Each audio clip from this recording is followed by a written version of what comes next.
بسم اللہ الرحمن الرحیم۔ سفر میں جب سفر شرعی ہو تو نمازوں میں قصر کی جاتی ہے، نمازوں کو مختصر کر کے پڑھا جاتا ہے۔ یہ شریعت کی طرف سے ایک خاص رخصت اور اجازت ہے، لیکن اس کے سلسلے میں جو ضروری تفصیل ہے جس کا جاننا ضروری ہے، اس سے بھی بہت سے لوگ ناواقف ہیں، اس لیے میں اس کی تفصیل عرض کرتا ہوں۔ سفر شرعی کیا ہوتا ہے؟ کتنی دور کے سفر کرنے سے انسان مسافر کہلائے گا شریعت کی نظر میں، اور اس کو نماز پڑھنے کے سلسلے میں ایک خاص رخصت ملے گی؟ پہلے اس چیز کو سمجھ لیجئے۔ دیکھیے، جب انسان کو 48 میل یعنی موجودہ پیمانے کے حساب سے 78 کلومیٹر 78 کلومیٹرز کا سفر کرنا ہو، رک رک کے جانا ہے یا ڈائریکٹ جانا ہے، اس پہ کوئی تفصیل نہیں ہے۔ 78 کلومیٹر دور جانے کا ارادہ ہے، اور وہ 14 دن یا اس سے کم رہنے کا ارادہ رکھتا ہے۔ اگر کوئی آدمی 100 کلومیٹر دور بھی جا رہا ہے لیکن 15 دن وہاں پہ ٹھہرنے کا ارادہ ہے، 1 مہینہ ٹھہرنے کا ارادہ ہے، تو بھی مسافر نہیں رہے گا۔ 15 دن سے کم یعنی 14 روز یا اس سے کم ٹھہرنے کا ارادہ ہے جس جگہ جا رہا ہے، بشرطے کہ وہ جگہ 78 کلومیٹر سے زیادہ دور ہے۔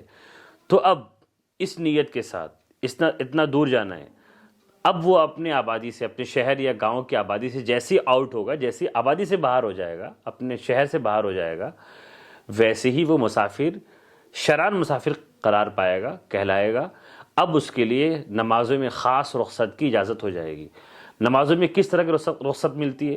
رخصت یہ ملتی ہے کہ جتنی بھی نمازیں 4 رکعت والی ہیں، فرض نمازیں، جیسے ظہر کی نماز 4 رکعت کی ہے، عصر کی نماز میں 4 رکعت فرض ہے، عشاء کی نماز میں 4 رکعت فرض ہیں، تو جو نمازیں 4 رکعت والی ہیں، فرض نمازیں، ان میں تخفیف کر کے 2 رکعت پڑھنی ہے، صرف 2 رکعت۔ اور یہ 2 رکعت پڑھنا ضروری ہے، ایسا نہیں کہ صرف 2 رکعت پڑھ سکتا ہے لیکن پڑھنا 4 بہتر ہے، ایسا نہیں ہے، بلکہ 2 ہی رکعت پڑھنا ہے، 4 پڑھنا گناہ ہے۔ اور وتر کی نماز پوری پڑھنی ہے، 3 رکعت، اور جو نمازیں 2 یا 3 رکعت، جیسے فجر کی نماز اور مغرب کی نماز، اس میں کوئی تخفیف نہیں، یہ ایز اٹ از پڑھنی ہے جیسی ہیں۔ ہاں، جو سنت اور نفل نمازیں ہیں، جو کچھ نمازیں ایسی جو سنت مؤکدہ ہیں، سنت پر پڑھنے کی بہت تاکید کی گئی ہے، تو وہ تاکید ختم ہو جاتی ہے۔ آپ چاہے اس کے علاوہ فرض کے اور وتر کے علاوہ نمازیں پڑھیں یا نہ پڑھیں، کوئی برا نہیں ہے، پڑھیں گے تو ثواب ملے گا، نہیں پڑھیں گے تو گناہ بھی نہیں ہوگا۔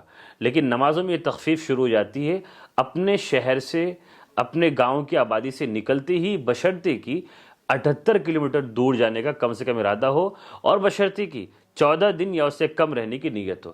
کبھی کبھار ایسا بھی ہوتا ہے کہ انسان جاتا ہے 10 روز کے لیے، لیکن پھر 8 روز رہا، پھر سفر کینسل ہو گیا، 2-4 دن اور رہنے کا پلان بن گیا، تو اس سے کوئی فرق نہیں پڑتا۔ انسان ارادہ بدلتے بدلتے سال بھر بھی رہ جائے گا تو کوئی حرج نہیں ہے، بشرطے کہ ایک ساتھ وہ 14 دن سے زیادہ رہنے کی نیت نہ کرے۔